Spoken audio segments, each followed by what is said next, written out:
Selamat pagi teman-teman semua kelompok 4 sub. Pagi. Hari ini kita mau membahas satu kasus terkait ada kaitannya dengan core value kita itu berorientasi pelayanan dan akuntabel. Nah, kasusnya di sini adalah kita ambil dari batarapos.com yang judulnya buruknya pelayanan BPN Bone, 8 kali berkas pemohon dikembalikan. Ada yang mau menanggapi dulu atau yang mau menceritakan latar belakang kita memilih kasus ini kenapa? Mungkin dari Bang Dani. Baik, terima kasih Mbak Jeje.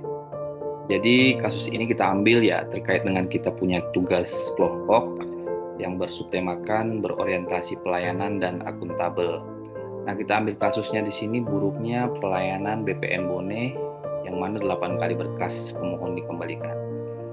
Ya, di sini kan kita pelayanan kan harus profesional ya seperti itu. Jadi ketika misalnya ada pemohon yang datang untuk misalnya pengurusan pendaftaran tanah pertama kali seperti itu. Jadi kita harus lampirkan berkas-berkas apa yang harus dikumpulkan dengan ketentuan-ketentuan biaya seperti apa seperti itu supaya pemohon juga jelas dan pengumpulan berkasnya juga tidak berbelit-belit seperti itu. Kalau dari Mas Fahrul sendiri, kira-kira dampak dari kejadian ini terhadap kepercayaan publik untuk pelayanan BPN sendiri gimana, Mas? Ya kalau dari publik sendiri sih ya mungkin untuk orang-orang yang awam juga ya mungkin kayak dianggapnya kayak gimana ya BPN ini berbelit-belit begitu ya pasti kayak tidak kompeten gitu pegawainya atau pelayanannya juga kurang gitu. Sebenarnya kalau dari sisi dari sisi petugas loket juga ya mungkin kan namanya kita manusia kan nggak ada yang sempurna ya mungkin ada yang ketika verifikasi berkas juga ya mungkin juga ada yang kelewat begitu kan sebagai loket apalagi loket yang benar-benar full setiap hari begitu untuk memverifikasi berkas juga kan. Oke, makasih Mas Faru. Dari Mas Bang Bobi Pedri, kira-kira apa tindakan yang Abang lakukan gitu agar pemohon tersebut tidak bolak-balik gitu? Mungkin kalau dari pengalaman saya di Kanta Sorong Selatan ya, kita setiap ada pemohon itu pasti kita berkasnya kita lakukan verifikasi cek, double checknya yang lebih teliti lah, karena kan ini kan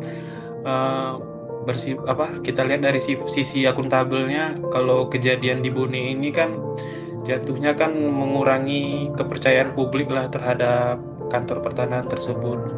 Oke, makasih Bang Bobi. Dari kita dengarkan dulu nih dari tanggapan Mas Nugroho. Ada kejadian yang serupa juga nggak, Mas Nugroho? Dan apa Baik, yang bisa kita perbaiki ke depannya begitu? Poinnya di sini kita lebih ke apa? Nilai berorientasi pelayanannya mungkin ya Mas ya, karena dari Bang Bobi tadi sudah menekankan dari sisi akuntabelnya. baik, terima kasih. Kalau dari pengalaman, sebenarnya bukan dari saya pribadi, sebenarnya dari teman atau keluarga saya itu pernah juga sebelum saya masuk BPN itu juga pernah dalam pengajuannya tuh selalu diputar-putar lah istilahnya. Nah, jadi sebaiknya tuh harusnya sebelum loket mengembalikan berkasnya, dia berkonsultasi terlebih dahulu ke seksi-seksi yang terkait. Baik, terima kasih Mas Nugroho. Nah, untuk terkait pedoman perilaku di berorientasi pelayanan kan ada poin yang menekankan untuk senantiasa bersikap ramah, cekatan, solutif dan dapat diandalkan dalam pelayanan gitu ya. Tentunya apabila masyarakat itu datang kembali, mereka sudah tidak dalam kondisi emosional yang bagus menurut saya. Apa sikap atau tindakan yang bisa kita lakukan untuk tetap bersikap ramah kepada pemohon yang demikian? Ya kalau izin KD ini ya kalau dari saya sendiri ya kita kan namanya pelayan masyarakat ya. Kalau menurut saya ya kita kan adalah tim dan keluarga ya di kantor. Jadi nggak mesti harus kita sendiri yang menghadapi. Kalaupun kita sendiri sudah rasanya kurang bisa meyakinkan pemohon, bisa kita minta bantu dengan senior di kantor gitu. Baik, terima kasih teman-teman semua. Mungkin dari statementnya Bang Fahru tadi bisa menjadi closing statement ya dari pembahasan kita hari ini. Terima kasih semuanya.